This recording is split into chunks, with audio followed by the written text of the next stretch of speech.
জীবনে কিছু করতে পারবেন না যদি রাতে উঠতে না পারেন, তাহলে মনে করতে হবে আমি কিছু করতে পারিনি জীবনে। আসা যাওয়া সমান সমান মানুষের বদনাম করে চলে গেলাম দুনিয়াতে।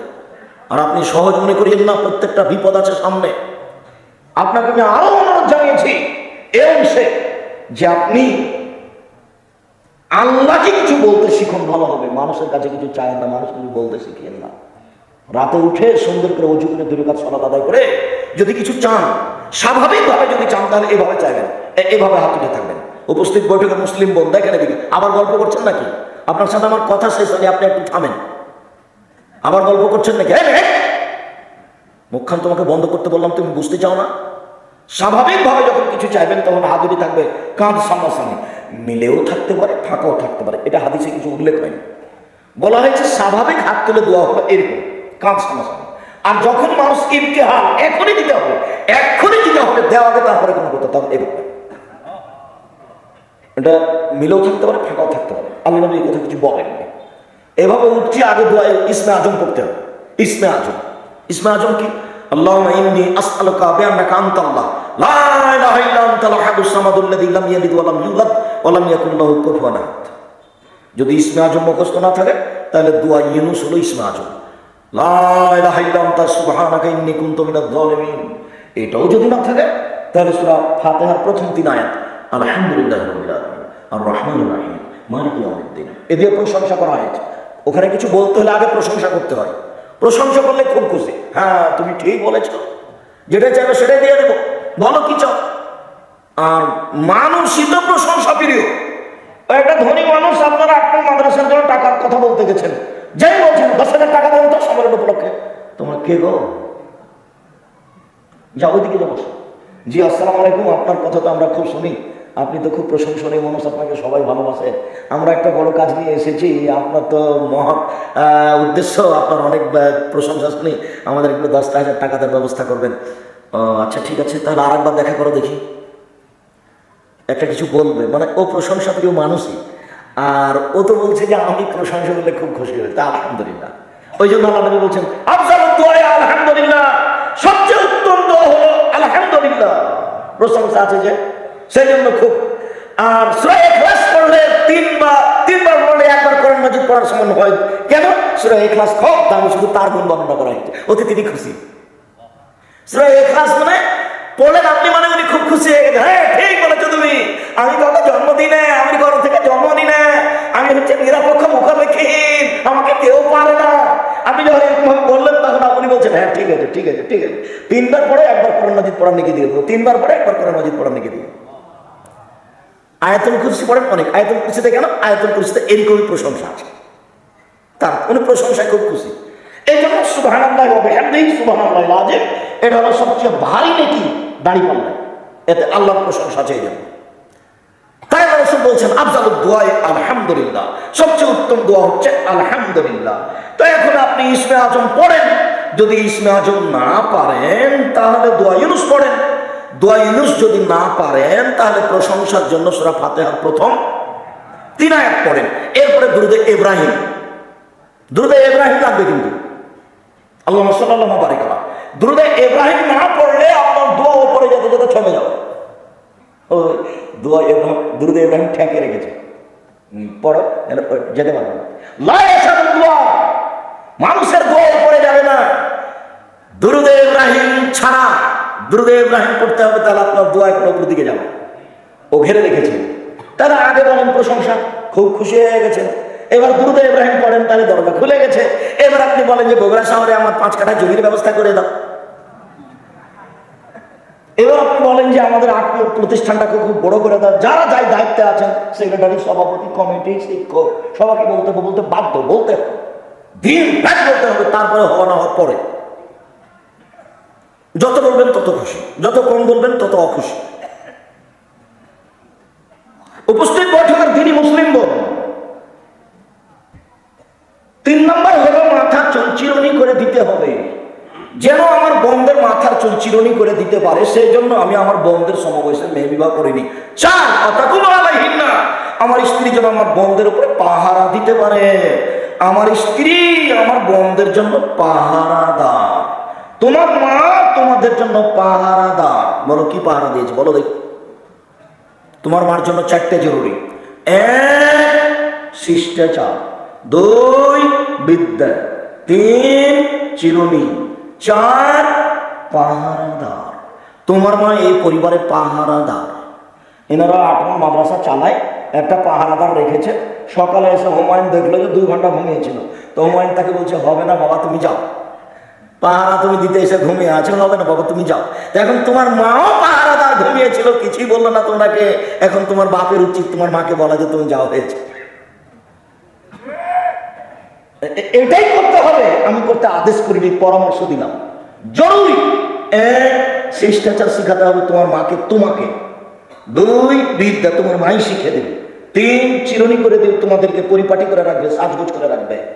4 তোমাদের উপরে পাহারা দিবে। বলো কোন পাহারা? বলো তোমার বোন এখানে দাঁড়িয়ে আছে, এখন শীতের দিনে আমার বোন দাঁড়িয়েছে, আমার মাই বগুড়া বাজার যায়, তোমার বাপ কাপুরুষের জন্য যায়, তোমার বাপের জন্য 5টা জরুরি জিনিস ছিল। আল্লাহ নবী বলেছেন পৃথিবীর মানুষ স্বামী হলে 5টা জিনিস লাগে। রাসূল সাল্লাল্লাহু আলাইহি ওয়াসাল্লাম বলছেন পৃথিবীর পুরুষ যারা বিবাহ করতে চাও, ক্ষমতা থাকলে বিবাহ করবা, বিবাহ করলে ক্ষমতা লাগে। ফাইনামেস্টাতে যদি ক্ষমতা না থাকে ফায়দায় ভীষণ, তাকে রোজা রাখতে হবে। রোজা থেকে থেকে থেকে যৌবনকে মিটিয়ে ধূলিসাৎ করে দাও মাটির সাথে। বিবাহ করিও না, ক্ষমতা না থাকলে বিবাহ করিও না, ক্ষমতা না থাকলে বিবাহ করিও না, নাহলে ছেলে মেয়ে খারাপ হয়ে যাবে, সবাই বউ খারাপ হয়ে যাবে। শুনুন 5টা জিনিস লাগে। 1 যে মানের খাচ্ছেন বউকে সে মানের খাওয়াবেন। 2 যে মানের করছেন সে মানের পড়াবেন। 3 অলাতুকাব্যে কটু কথা বলবেন না, গালি দিবেন না, মারবেন না, ঠোঁট মোটা বলবেন না, রং কালো বলবেন না। 4 মুখের উপরে মারবেন না। 5 তাজরা খাইলা ফিল বাইতে, আপনি আপনার স্ত্রীকে আপনার বাড়ি ছাড়া কোথাও যেতে দিবেন না। খালার বাড়ি যেতে পারে না, ফুফুর বাড়ি যেতে পারে না, নানির বাড়ি যেতে পারে না, মায়ের বাড়ি যেতে পারে না, জরুরি দুর্ঘটনা ছাড়া বাড়ি ত্যাগ করতে পারে না। বাজার তো বহু দূরের কথা, বাজার তো ভাবতেই পারে। আপনি কাপুরুষের জন্য বাজার ভেবে ওই ঘুরে বেড়াচ্ছে। আপনি বেশি সুযোগ দিয়েছেন, বোকা মহিলা দিন রাত অভিমান করে, খালি বলে এটা মোটা কাপড় ভালো লাগে না, এটা চিকন কাপড় ভালো লাগে না। তখন আপনি 3-4 দিন পরে বলছেন তুই যা, তুই যে বাজার কর। এই তো অবস্থা হয়েছে। তখন শয়তান সুযোগ পেয়ে কয়েকদিন পরে বলছে যে সংসার হবে না, তালাক, তুই যা, 1 তালাক 2 তালাক 3 তালাক, তোকে তালাক দিলাম, 1 বছর 3 তালাক, তুই এখন চলে যা। পরের দিন ভুল ভেঙেছে, কি করা যায়, ছেলে মেয়ে 3টে, তো কি করা যাবে? তখন হানাফি মাদ্রাসা দেখেছে আপনার কি যেন জামি মাদ্রাসায়, তো বলছে 1 রাতের জন্য বিবাহ দিতে হবে। এরকম হলো না, খারাপ হয়ে গেল, চলো আপনারা না 8 মাদ্রাসায় যায়। বলে হ্যাঁ সংসার চালু আছে, 1 তালাক হয়েছে, কোনো সমস্যা নেই, তোর বাঁচানো যায়, সিজদা করি আলহামদুলিল্লাহ। ধর্ম এইভাবে চলছে। এই ছেলে লজ্জা করো তুমি, তোমার মাকে 4টে জিনিস বলে দিও তো। 1 শিষ্টাচার শিখাবে তোমার মা তোমাদেরকে। 2 বিদ্যা শিখাবে। 3 তোমাদেরকে সাজগোজ করে রাখবে। এটা আমি বলিনি, এটা মুহাম্মদ সাল্লাল্লাহু আলাইহি ওয়াসাল্লাম বলেন, হাদিস বুখারী মুসলিম। 4 তোমার মা তোমাদেরকে পাহারা দিবে। আল্লাহ নবী বলছেন তোমার মা পাহারাদার, আমরা বলিনি, পৃথিবীর কোনো মানুষ বলেনি। মুহাম্মদ সাল্লাল্লাহু আলাইহি ওয়াসাল্লাম বলেছেন তোমার মা তোমার জন্য পাহারাদার। বলো তোমার মা কি পাহারা দেয়, বলো তোমার বোনের তোমার মা কি পাহারা দিল। তোমার মা তোমাদের এই পরিবারকে কবর দিয়েছে। আজকের ঘটনা তোমাকে বলছি, তোমার মা ঢং ঢং করে এসেছে, আবার ঢং ঢং করে চলে গেছে। এখন টিভি খুলে বসে আছে, যে দেখো এটা তোমার মা, যে বলিও খালা, খালা বলে ডাকো, এটা তোমার মা, এটা তোমার সৎ মা, এটা তোমার মা নয়, এটা তোমার খালা, এই কথাই ঠিক। এটা তোমার মা নয়, এটা তোমার খালা, এই কথাই ঠিক। এটা তোমার খালা নয়, এটা তোমার সৎ মা। নাহলে তোমাদের পরিবারকে এভাবে নষ্ট করলো কেন? তোমাদেরকে এভাবে ধ্বংসের পথে টেনে নিয়ে গেল কেন? সে চিন্তা ভাবনা করলো না কেন? শোনো, উপস্থিত বৈঠকের দিনই মুসলিম ভাই বোন শুনেন, ইহুদি খ্রিস্টান, 1 মিনিট, ইহুদি খ্রিস্টান যতবার সূরা ফাতিহা পড়েন শেষে গিয়ে বলেন গায়রিল মাগদুবি আলাইহিম ওয়ালাদ-দাল্লিন, আল্লাহ ওরা ইহুদি অভিশপ্ত, ওদের পথ দেখায়ও না, ওরা ইহুদি, ওরা অভিশপ্ত, ওদের পথ দেখায়ও না।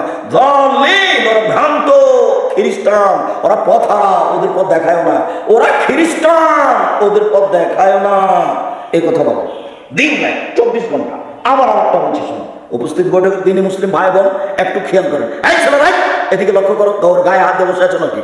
এদিকে খেয়াল করো, একটা কথা যেন 19-20 না হয়। এদিকে দেখো, আল্লাহর নবী মক্কা থেকে মদিনায় আসলেন।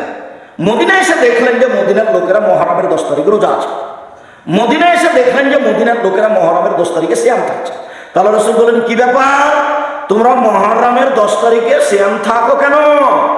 তখন মদিনার লোকেরা বলল, আরে এটা দিনের বড় দিন। এই দিনে আল্লাহ ফেরাউনকে ডুবিয়ে দিয়েছেন, এই দিনে আল্লাহ মূসাকে বাঁচিয়ে দিয়েছেন। এই কারণেই তো আমরা শুকরিয়া আদায় করি। মুহররমের 10 তারিখ হচ্ছে আমাদের জন্য বড় দিন। মুহররমের 10 তারিখে আল্লাহ ফেরাউনকে ডুবিয়ে দিয়েছেন, মুহররমের 10 তারিখে আল্লাহ মূসাকে বাঁচিয়ে দিয়েছেন, তাই আমরা শুকরিয়া আদায় করি। তখন মুহাম্মদ সাল্লাল্লাহু আলাইহি ওয়াসাল্লাম বলছে, হ্যাঁ ঠিক ঠিক ঠিক, আমিও তোমাদের চেয়ে বেশি শুকরিয়া আদায় করাতে হক রাখি। আমিও মুহররমের 10 তারিখে সিয়াম থাকলাম। সঙ্গী সাথী, তোমরা মুহররমের 10 তারিখে সিয়াম থাকো, যেমন বলেছেন সিয়াম থাকো। তেমনি বলে আমরা মুহররমের 10 তারিখে সিয়াম থাকবো, মানে কেন থাকবো? দিন রাত আপনি বলছেন ওদের বিরোধিতা করতে হবে, ওদের বিরোধিতা করতে হবে, ওদের বিরোধিতা করতে হবে, ইহুদি খ্রিস্টানের বিরোধিতা করতে হবে। আপনি দিন রাত বলছেন ওরা মুহররমের 10 তারিখে রোজা থাকে, আমরা কেন থাকবো? তাহলে তাদের অনুসরণ হয়ে গেল। বিরোধিতা হলো কিভাবে? বিরোধিতা তো হলো না, আমরা মুহররমের 10 তারিখে সিয়াম থাকবো না। তখন আল্লাহ রাসূল বলছেন, থামো থামো থামো থামো, শোনো, লাইন বাকাইতো সানাতাল কাবিলা, আমি যদি সামনে বছর বেঁচে থাকি লাসমান্না তাসিয়া, তাহলে মুহররমের 9 তারিখে সিয়াম থাকবো। 9 তারিখ হবে বিরোধিতা, 10 তারিখ হবে শুকরিয়া। আর তুমি ব্রাজিলের পতাকা মোটরসাইকেল নিয়ে ঘুরো, বলো তো এটা কেন? তোমাকে দেখলাম আমার বুক ফেটে যায়, তুমি মুসলমান ছিলাম, কিছু করতে পারি না। আমি তোমাকে চোখে দেখি, রাস্তা দিয়ে হাঁটলে বিশাল পতাকায় তুমি খেলা দেখো। কাতার হলে কি হবে আমি বলেছি, একদিকে আছে জিবরাইল আলাইহিস সালাম আর একদিকে আছে মালাকুল মউত, দুইজন মিলে আন্তর্জাতিক ফুটবল খেলাচ্ছেন কাবা ঘরের মাঠে, তবু হারাম। বুঝেননি কথা? একদিকে কে আছেন? জিবরাইল আলাইহিস সালাম, আর একদিকে কে আছেন? মালাকুল মউত। খেলছেন কোথায়? কাবা ঘরে, তবু হারাম। তুমি বললে কাতার, সেই জন্য তোমাকে কথা বললাম।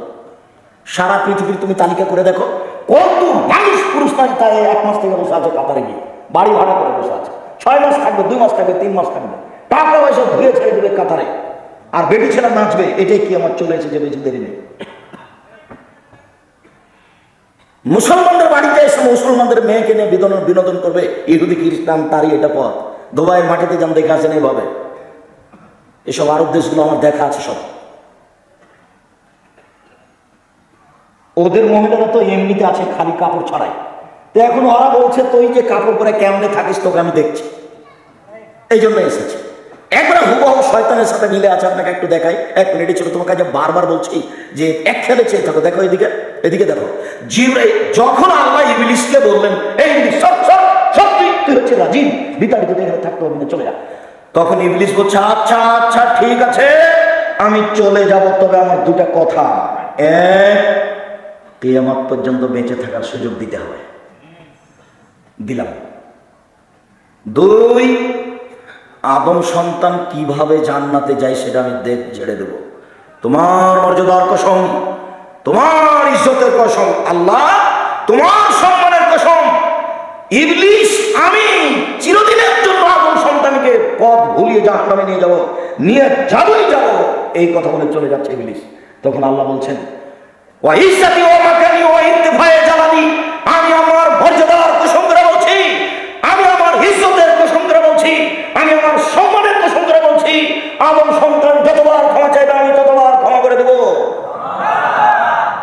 আদমের ছেলে মেয়ে তোমরা যেভাবে ডাকো আমি সেভাবে থাকি, তোমরা যেভাবে আশা পোষণ করো সেভাবে আমি পূর্ণ করে থাকি। আদমের ছেলে মেয়ে তুমি যেভাবে ডাকো আমি সেভাবে থাকি, তুমি যেভাবে আশা পোষণ করো আমি সেভাবে পূর্ণ করে থাকি। তোমার পাপ বেশি হতে হতে যদি আকাশে লেগে যায়, তুমি যদি আমার কাছে ক্ষমা চাও আমি ক্ষমা করে দিই। আমি পরোয়া করি না তুমি কত বড় পাপী, আমি পরোয়া করি না তুমি কত বড় পাপী। তুমি যেভাবে ডাকো আমি সেভাবে থাকি, তুমি যেভাবে আশা পোষণ করো সেভাবে আমি পূর্ণ করে থাকি। তুমি ক্ষমা চাইলে আমি ক্ষমা করে দিই। আমি পরোয়া করি না তুমি কত বড় পাপী, আমি পরোয়া করি না তুমি কত বড় পাপী। তুমি যেভাবে ডাকো আমি সেভাবে থাকি, তুমি যেভাবে আশা পোষণ করো আমি সেভাবে পূর্ণ করে থাকি। ইবলিস সরে যা। স্পষ্ট বিষয়টা বুঝতে পারলেন? ইহুদি খ্রিস্টান ফাঁকি দিয়েছে আপনাকে। এখনো আরেকটা কথা আছে, শেষ হয়নি। আল্লাহ নবী এবার আফসোস করে একটা কথা বলছেন, এবার শুনুন। এই ছেলে, তোমার তো লজ্জাবোধই নাই, তুমি আফসোস কি দেখাবা? দেখো মুহাম্মদ সাল্লাল্লাহু আলাইহি ওয়াসাল্লাম আফসোস করে বলছেন, আমি আফসোস করে আমার উম্মতের উপরে দুঃখ পোষণ করে বলছি, আমার উম্মত অন্যায় পাপ করার ব্যাপারে ইহুদি খ্রিস্টানদের সাথে মিশে যাবে। ডান হাতের বিঘত যেমন বাম হাতের সমান, ডান হাতের বিঘত যেমন বাম হাতের সমান, এটা যেমন সমান সমান, আমার উম্মত অন্যায় পাপ করার ব্যাপারে ইহুদি খ্রিস্টানদের সাথে মিশে যাবে সমান সমান।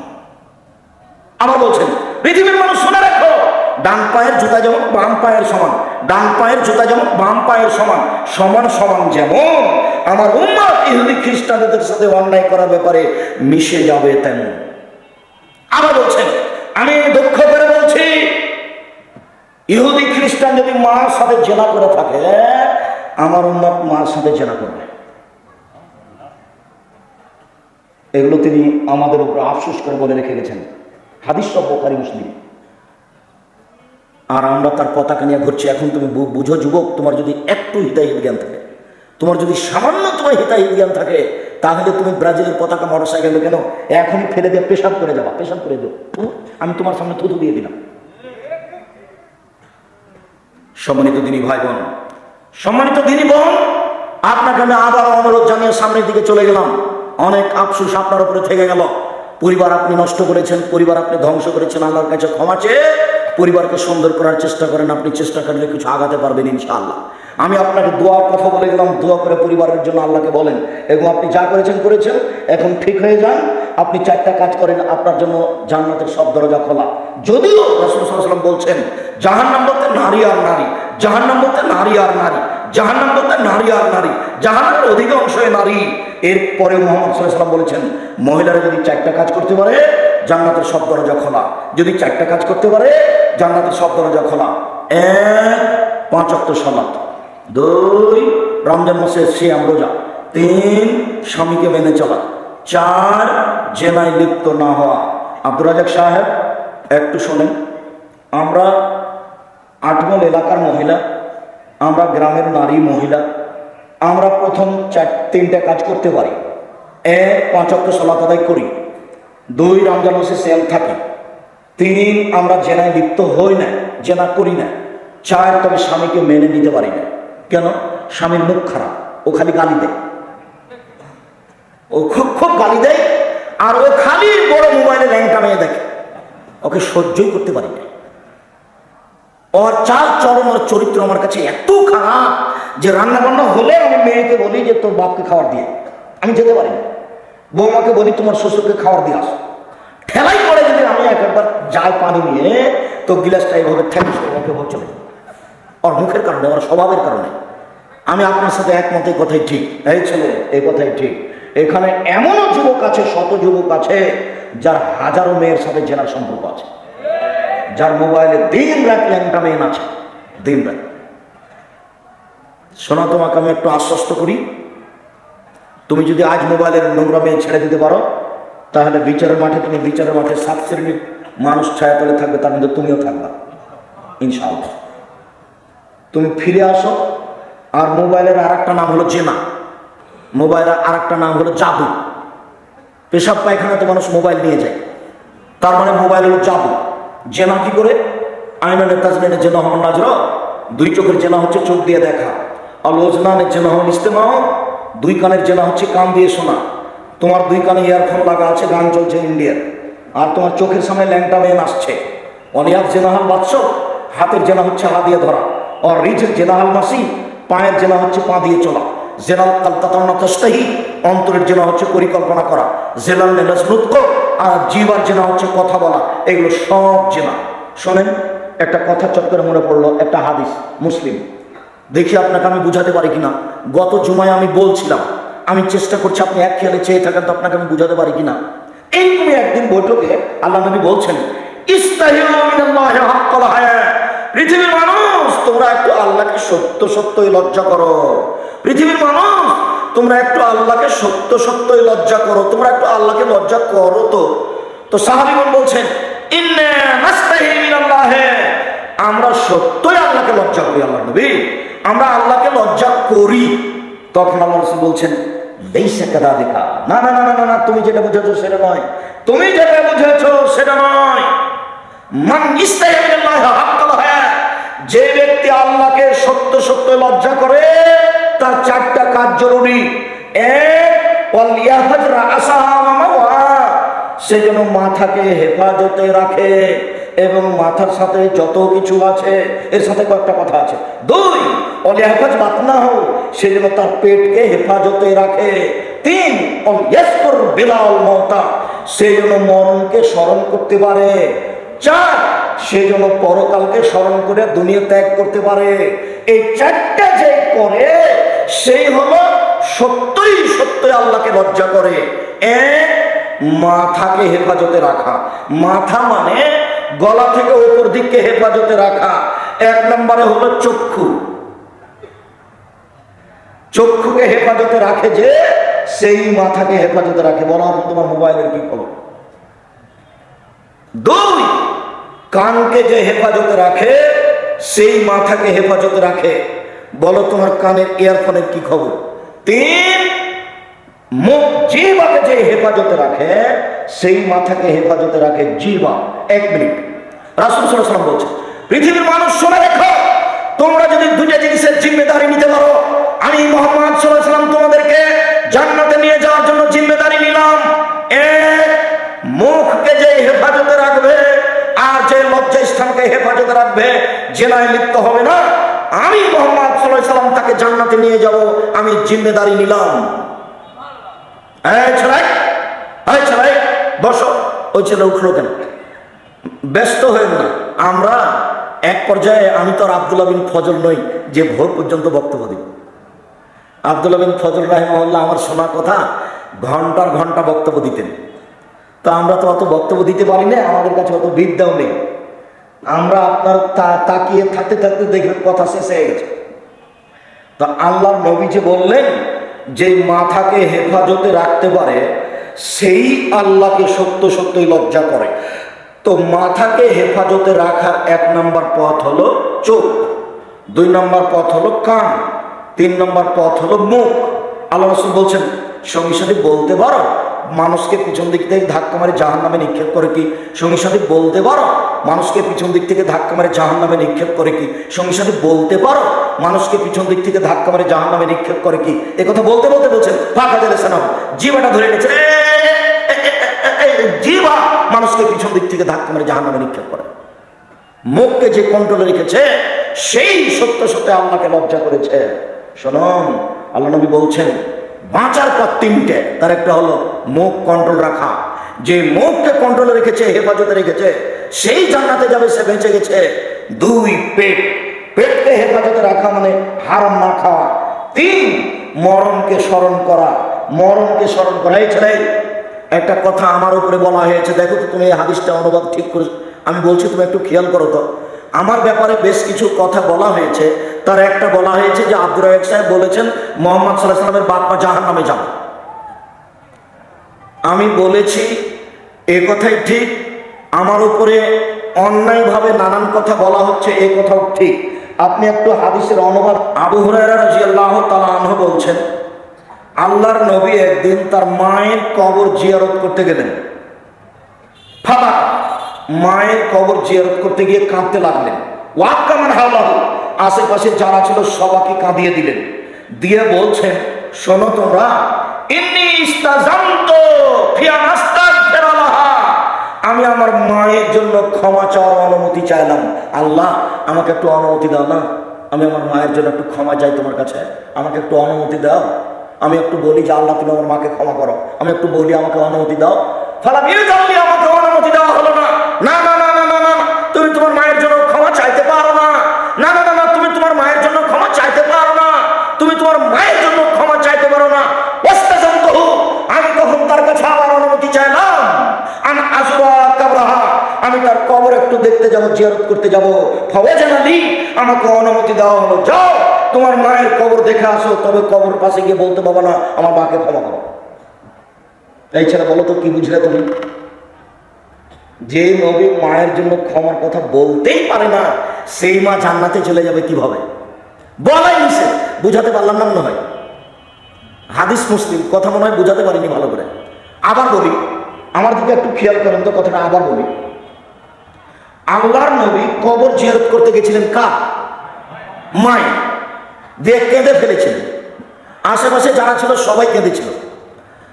এরপরে তিনি বললেন, শোনো দুনিয়ার মানুষ, আমি আল্লাহর কাছে অনুমতি চাইলাম যে আল্লাহ আমি একটু তোমাকে বলতে পারি কি যে আমার মাকে ক্ষমা করো, এই কথাটা আমি তোমার কাছে বলার অনুমতি চাচ্ছি।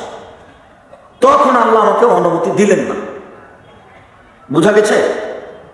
তা আমি তখন আল্লাহকে বললাম যে ঠিক আছে, আমি আমার মায়ের জন্য ক্ষমা চাওয়ার অনুমতি তো পেলাম না, তো আমি একটু মায়ের কবর দেখতে যেতে পারি? তখন আল্লাহ বললেন ঠিক আছে, দেখতে যেতে পারো। কেন? কবর দেখতে গেলে মরণকে স্মরণ হয়। সম্মানিত দিনী ভাই বোন, সত্য মিথ্যা দুই একটা বাক্য বলি। 3 শ্রেণীর মানুষ এমন পাপী যাদের সাথে আল্লাহ কথা বলবেন না। 3 শ্রেণীর মানুষ এমন পাপী যাদের সাথে আল্লাহ কথা বলবেন না। এক, মালিকুন কাদ্দাব, মিথ্যুক দায়িত্বশীল, যারা মিথ্যুক হেড মৌলানা, মিথ্যুক হেডমাস্টার, মিথ্যুক প্রিন্সিপাল, মিথ্যুক ভাইস চ্যান্সেলর, মিথ্যুক ওসি, মিথ্যুক দারোগা, মিথ্যুক এমপি, মিথ্যুক মন্ত্রী, মিথ্যুক জেল সুপার, মিথ্যুক চেয়ারম্যান, মিথ্যুক মেম্বার, যারা যেখানে মিথ্যা কথায় দায়িত্ব পালন করছে, সে যত বড়ই পরহেজগার হোক না কেন, যতবারই হজ করুক না কেন, তার সাথে আল্লাহ বিচারের মাঠে কথা বলবেন না। 2, মালিকুন কাদ্দাব, শাইখুন জানিন, বেশি বয়সে জেনা করে, যে বেশি বয়সে জেনা করে তার সাথে আল্লাহ বিচারের মাঠে কথা বলবেন না। 3, আইনুল মুস্তাকবির, গরিব মানুষ যে অহংকার করে, গৌরব করে, তার সাথে আল্লাহ কথা বলবেন না। এই জায়গাটাতে অন্য একটা শব্দ অন্য হাদিসে এসেছে, যারা টাকনোর নিচে প্যান্ট পায়জামা লুঙ্গি পরে, তাদের সাথে আল্লাহ বিচারের মাঠে কথা বলবেন না। মনে থাকবে কি? রাসূল সাল্লাল্লাহু আলাইহি সাল্লাম বলেন, আর 4টা জিনিস আছে যার, সবকিছু আছে তার, জান্নাত আছে তার, ইহকাল আছে তার, পরকাল আছে তার। 1, হিফজ আমানাতিন, আমানতের রক্ষা। 2, সিদক হাদিসিন, সত্য কথা। 3, ইফাতুন বিতহমাতিন, বৈধ রুজি। বৈধ রুজি যার, সবকিছু তার, সত্য কথা যার, সবকিছু তার, আমানতের রক্ষা যার, সবকিছু তার, ভালো চাল চলন যার, সবকিছু তার।